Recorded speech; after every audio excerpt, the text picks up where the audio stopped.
Vamos ouvir todos atentos à palavra do Senhor.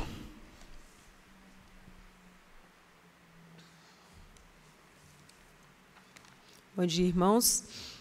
Nós vamos meditar na palavra de Deus, no texto de Atos, capítulo 16, e eu vou pedir que o pessoal da multimídia fique com esse texto aberto, Atos 16, porque nós vamos nos debruçar um pouquinho nesse texto. Nós vamos ler agora, neste momento, somente o versículo 25. Atos 16, versículo 25. Diz assim: perto da meia-noite, Paulo e Silas oravam e cantavam hinos a Deus, e os outros presos os escutavam. Só esse texto. Vamos orar mais uma vez. Senhor, nós te pedimos que o Senhor fale aos nossos corações através da tua palavra. Usa-nos, Senhor Deus, de acordo com a tua vontade, em nome de Jesus. Amém. Paulo, Silas, Timóteo e Lucas estão em Filipos. Eles tinham um plano, um projeto para a sua viagem missionária, mas o Senhor mandou que eles fossem para a Macedônia. E eles então estão numa região da Macedônia, na cidade de Filipos. E lá encontraram um grupo de mulheres que se reuniam para a oração. Falando a essas mulheres, uma delas, de nome Lídia, se converte e juntamente com toda a sua família é batizada. Lídia então pede ao apóstolo e aos discípulos que fiquem na sua casa ensinando mais, gastando tempo ensinando sobre as coisas de Deus. E ali então, Paulo fica naquela casa junto com seus companheiros, ensinando aquele grupo que se inicia, então, formando a igreja de Filipos. Passado alguns dias, Paulo percebe que uma mulher, uma escrava, possuída por um demônio de adivinhação, está acompanhando o grupo. E essa mulher vai atrás do apóstolo e ela, o tempo todo, ela diz que, lá no versículo 17, esta seguindo Paulo e a nós clamava dizendo: estes homens que nos anunciam o caminho da salvação são servos do Deus Altíssimo. Essa era a palavra daquela mulher, uma palavra muito boa, né? Que Paulo poderia até deixar aquela mulher falando aquilo, porque ela não estava falando mentira, muito pelo contrário. Ela estava testemunhando de que aqueles homens eram homens de Deus. Mas Paulo, muito perturbado com aquela situação, e claro que Paulo não poderia permitir que o evangelho se associasse a demônios, ele então expulsa o demônio daquela mulher. E aquela mulher era uma escrava e ela dava muito lucro aos seus senhores com aquele espírito de adivinhação. Com certeza, né, a gente pode imaginar quanto eles não lucravam com aquela mulher fazendo adivinhações, que era uma coisa muito comum naquela época e também hoje, infelizmente. Mas Paulo então expulsa o demônio e aqueles homens, que eram responsáveis por aquela escrava, se sentindo então lesados, eles levam o apóstolo aos tribunais e o que acontece é que aqueles homens então são presos. Mas antes de serem presos, eles são o quê?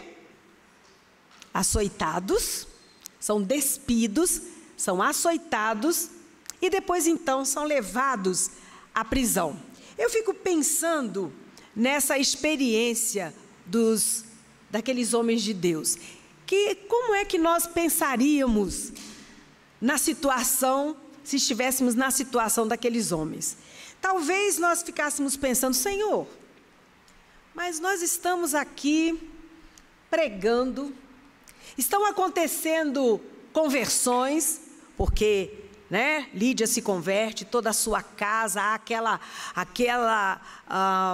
aquele momento tão gostoso, né, da conversão, e Lídia abrindo a sua casa para a igreja que se inicia ali em Filipos. E tudo tão bonito, tudo tão maravilhoso, e eles poderiam ficar pensando: mas Senhor, por que está nos acontecendo isso? Eles foram despidos, expostos à vergonha pública, né?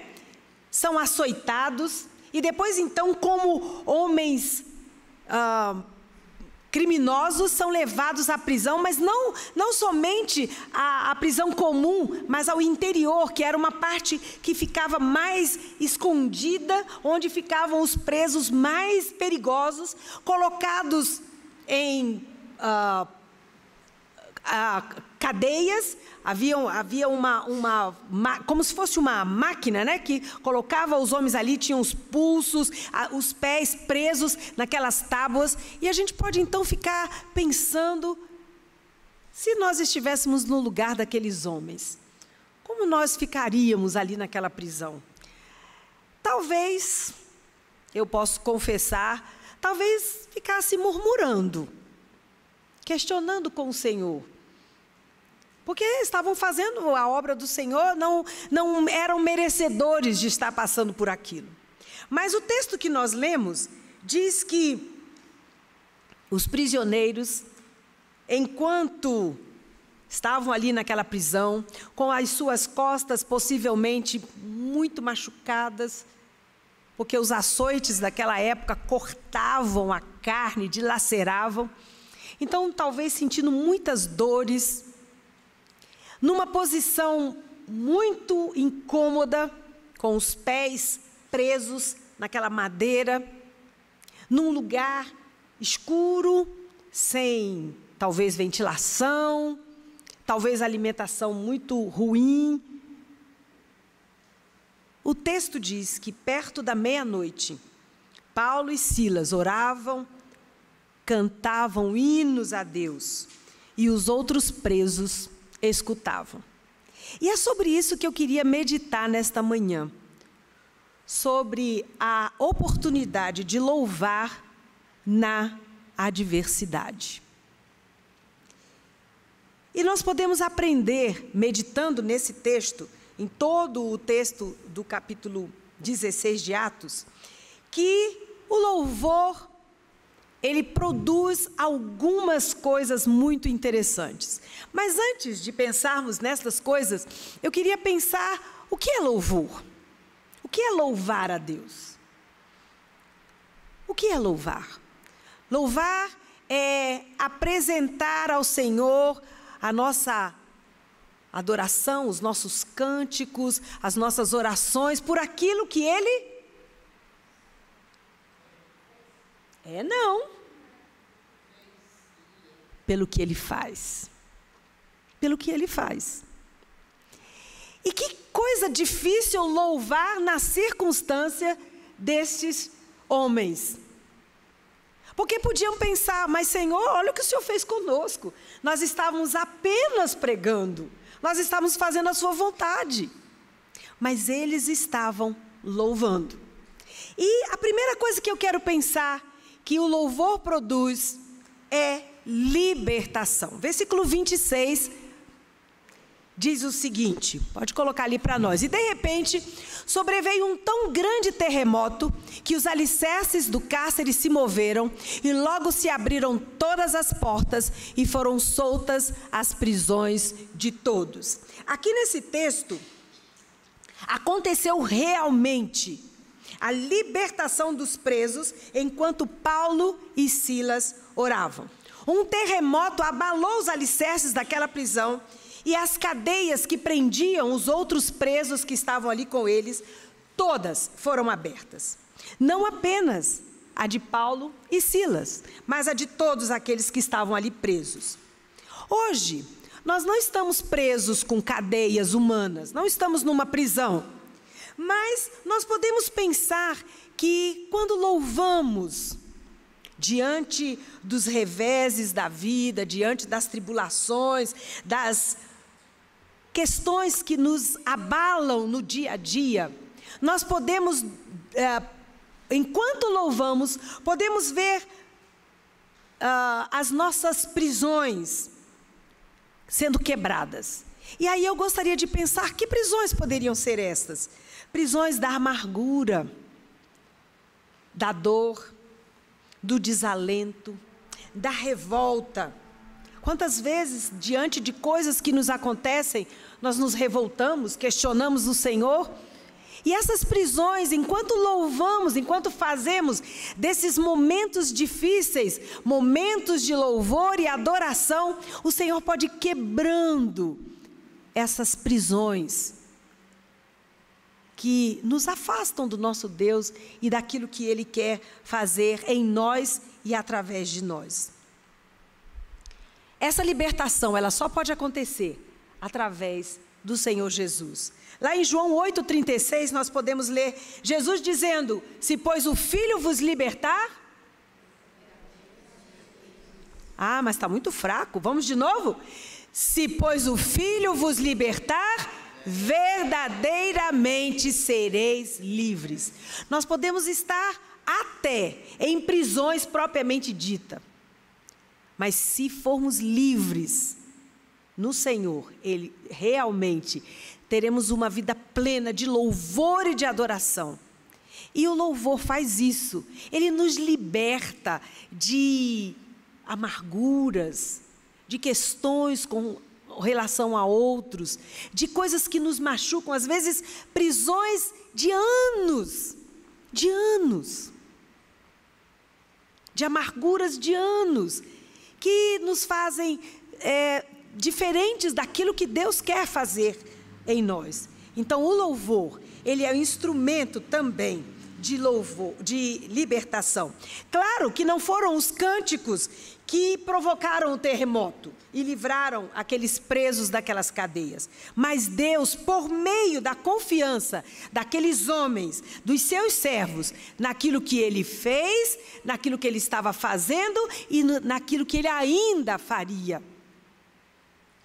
Na confiança de que estavam presos, sim, mas Deus ainda estava agindo e atuando na vida dos seus servos. Isso provocou aquele louvor, aquele momento de comunhão daqueles homens com o Senhor, que possibilitou então a libertação de todos. Mas a segunda coisa que o louvor, que nós encontramos nesse texto, que o louvor produziu naquele momento, está lá dos versículos 27 ao versículo 30, que diz assim: acordando o carcereiro e vendo abertas as portas da prisão, tirou a espada e quis matar-se, cuidando que os presos já tinham fugido. Mas Paulo clamou com grande voz, dizendo: não te faças nenhum mal, que todos aqui estamos. E pedindo luz, saltou dentro e todo trêmulo se prostrou ante de Paulo e Silas. E tirando-os para fora, disse: senhores, que é necessário que eu faça para me salvar? O louvor produziu testemunho. Quando o carcereiro ouviu os barulhos e percebeu que a prisão tinha sido quebrada, que estava tudo quebrado, as portas abertas, as cadeias dos presos haviam sido quebradas e eles estavam livres, o carcereiro naquele momento só pensou numa coisa: todo mundo fugiu. E naquele tempo, o carcereiro pagava com a sua própria vida a fuga de um prisioneiro.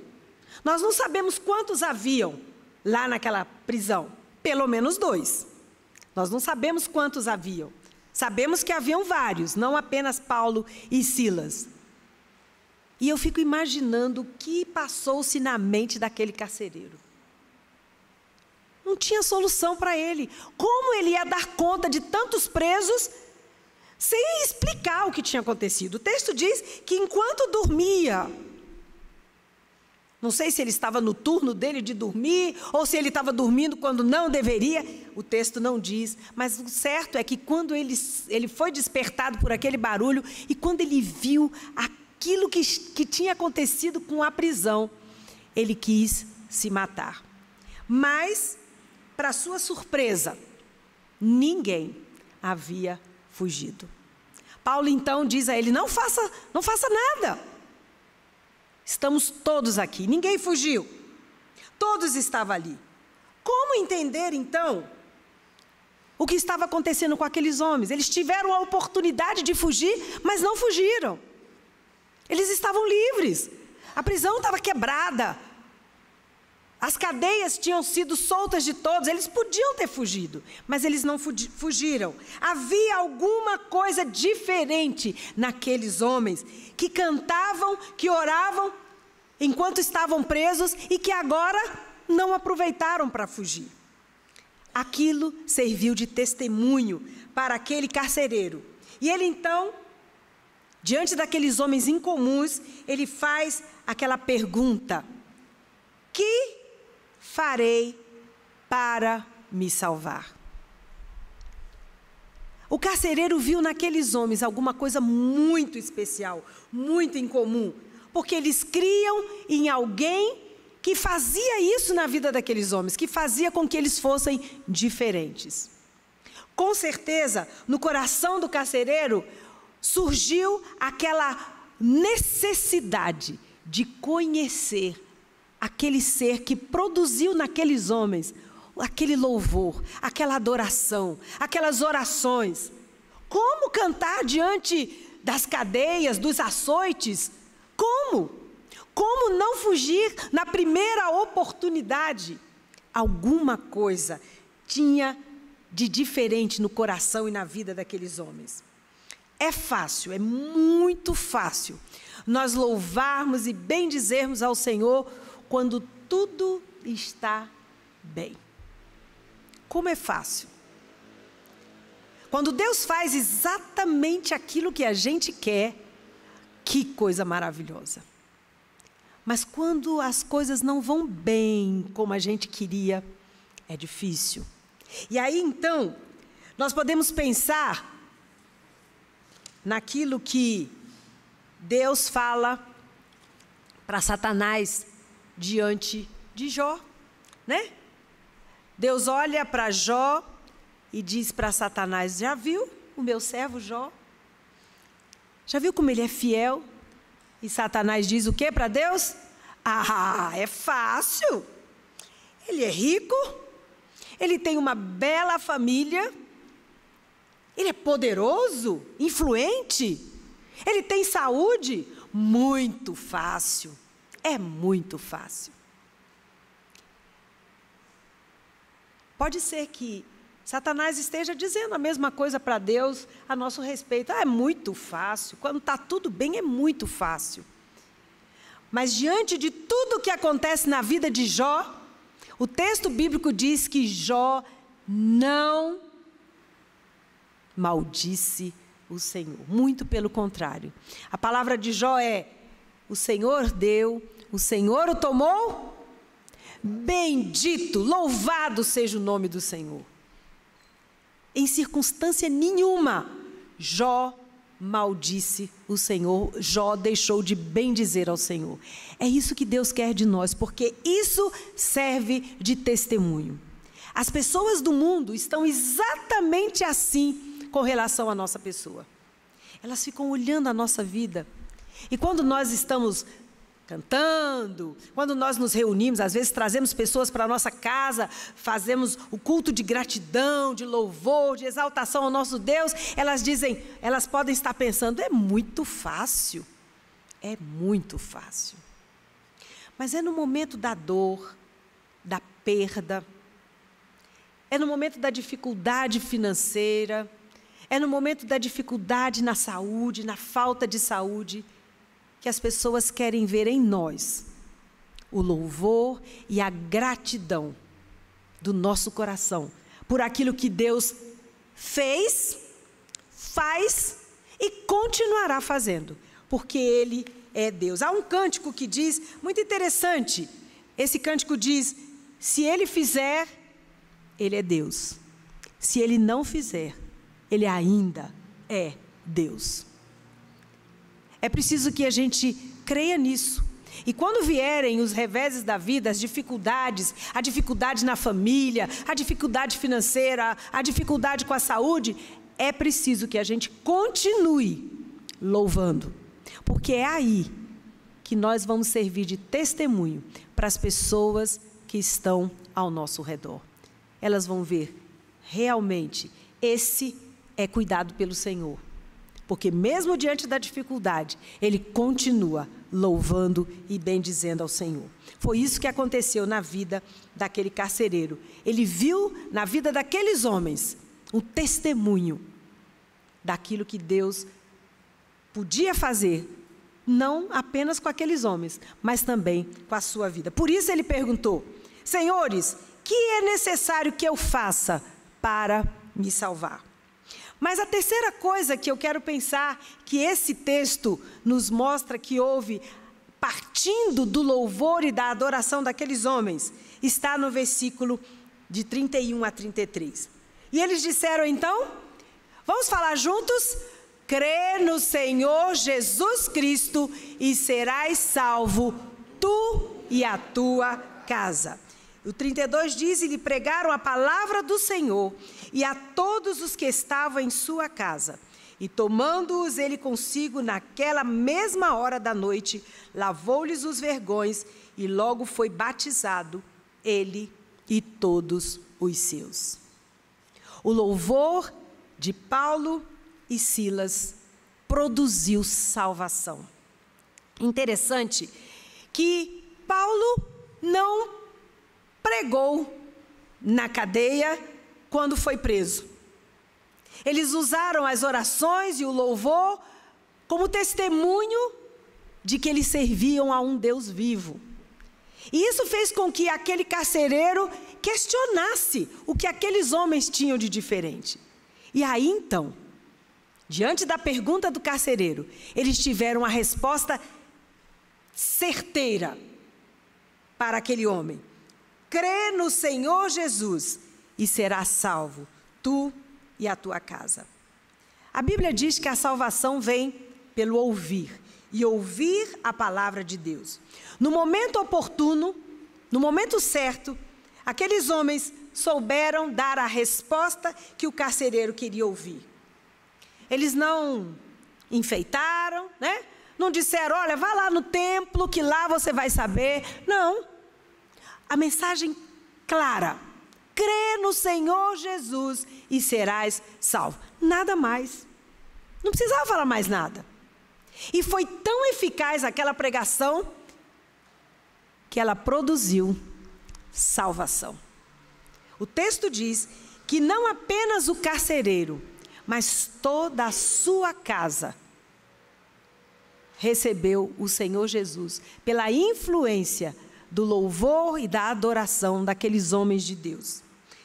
O louvor produziu salvação. Os reveses da vida devem servir para fortalecermos a nossa fé e apresentarmos o nosso Deus. O nosso louvor, a nossa adoração ao Senhor, podem servir para levar pessoas a Jesus Cristo. Eu já contei aqui, eu acho que algumas vezes, essa experiência que eu vi há muitos anos atrás, e foi tão impactante na minha vida que eu não me canso de repetir. Durante alguns anos, eu não me lembro se Angola ou se Moçambique, eu vi isso num filme e isso me impactou muito. Eles passaram por uma proibição que durante muitos anos eles não podiam usar a Bíblia, eles não podiam cantar em voz alta, eles não podiam pregar a palavra para ninguém. E eles se reuniam nas casas, bem escondidinhos. E durante 50 anos, essa igreja ficou ali, subterrânea, escondida. Ninguém sabia que ela existia.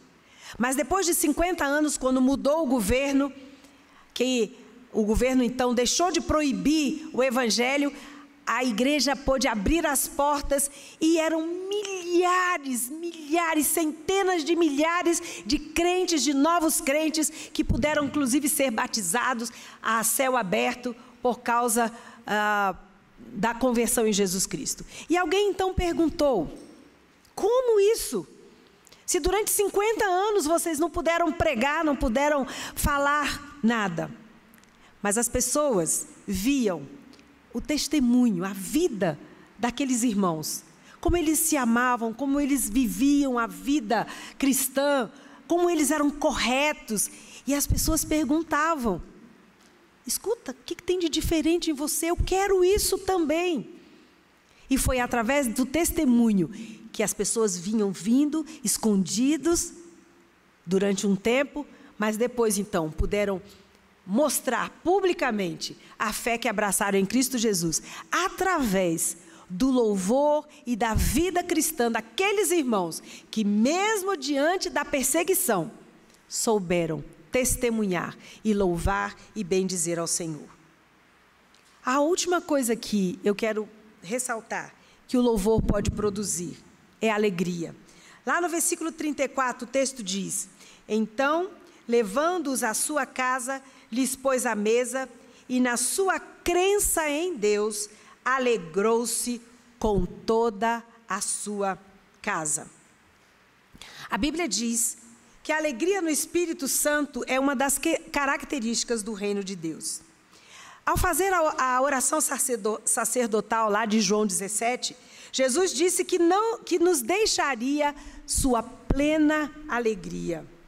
Com certeza, não há maior alegria do que aquela que provém do céu, aquela que provém de um coração grato, agradecido a Deus por tudo que Ele fez, faz e fará.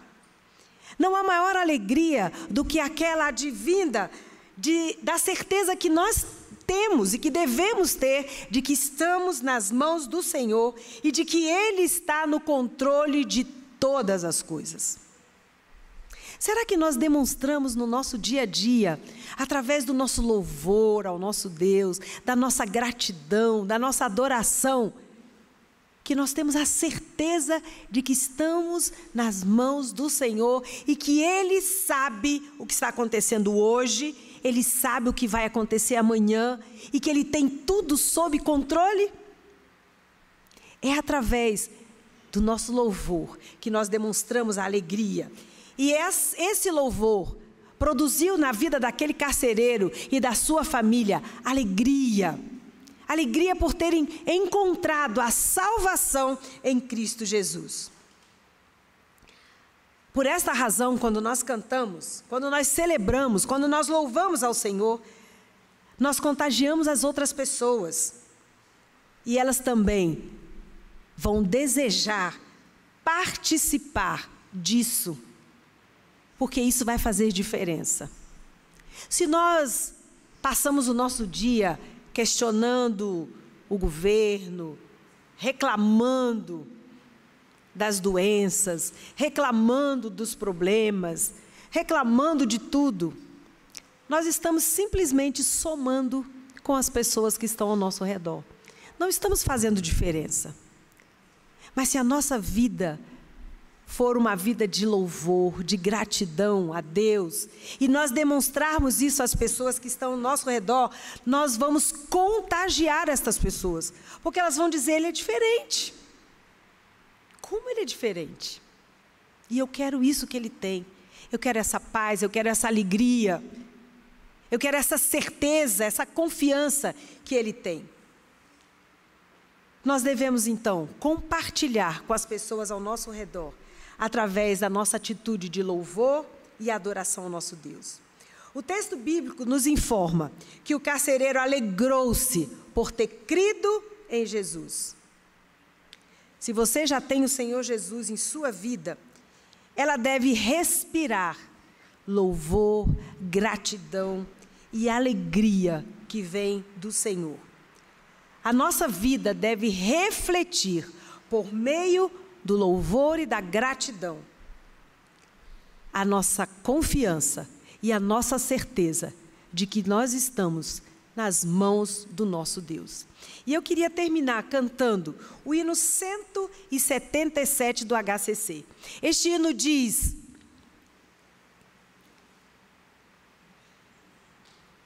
que o nome do nosso Senhor inspira o nosso louvor. Esse é um hino muito bonito. E é tão bonito nós pensarmos nisso, que a certeza que temos de que Jesus é o nosso Senhor, a certeza de que Ele nos resgatou das trevas do pecado, a certeza de que a alegria, a confiança que nós temos de que o nosso passado, o nosso presente, o nosso futuro estão nas mãos do Senhor e de que Ele tem o controle de todas as coisas. Esse louvor, essa certeza deve nos inspirar a cantar, a celebrar, a glorificar a esse Deus com a nossa vida. E fazendo isso, nós vamos estar contagiando outras pessoas e levando outras pessoas a conhecerem o nosso Senhor. Há um texto que eu gosto muito, que Jesus diz para os discípulos: o que eu faço agora, vocês não entendem, mas vão entender depois. E a última estrofe desse hino fala isso. Um dia, nós vamos saber com certeza, e aí sim o nosso louvor vai ser perfeito.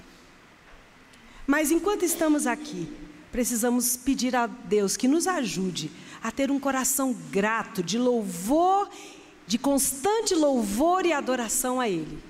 Porque Ele pagou um preço altíssimo e nós fomos libertos por Ele. E só isso bastaria para nós termos um coração grato por tudo o que Ele é nas nossas vidas.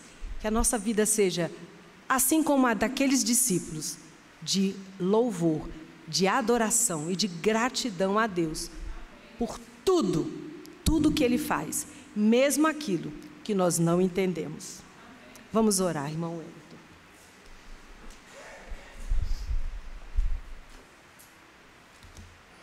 Pai querido, nós estamos gratos, ó Pai, mais uma vez, por termos ouvido a Tua palavra. Que ela, ó Deus, essa palavra, fique nos nossos corações, produza frutos, ó Deus, mudanças de atitude em nossas vidas.